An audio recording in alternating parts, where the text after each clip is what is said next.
ৰাজ্যত নিবনুৱা যুৱক যুৱতীক আমি 1 লাখ চৰকাৰী চাকৰি দিম বুলি কৈছিলোঁ।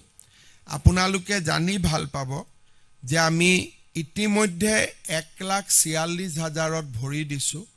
যোৱা 9 আৰু 10 তাৰিখে এডিআৰি 10,000 নিযুক্তি হোৱাৰ লগে লগে ই 1.5 লাখৰ সংখ্যা পাৰ কৰিব আৰু ফেব্ৰুৱাৰী মাহত হ'বলগীয়া আৰু কেইবাটাও নিযুক্তিয়ে মই ভাবোঁ যে আমাক 1.5 লাখৰ অতিক্ৰম কৰি আমি 2 লাখৰ ফালে তীব্ৰ গতিত আমি যাত্ৰা আৰম্ভ কৰিম। ৰাজ্যত নিবনুৱা যুৱক যুৱতীক কৰ্ম সংস্থাপন দিয়া ইমান ডাঙৰ ব্যৱস্থা আগত কেতিয়াও হোৱা নাছিল।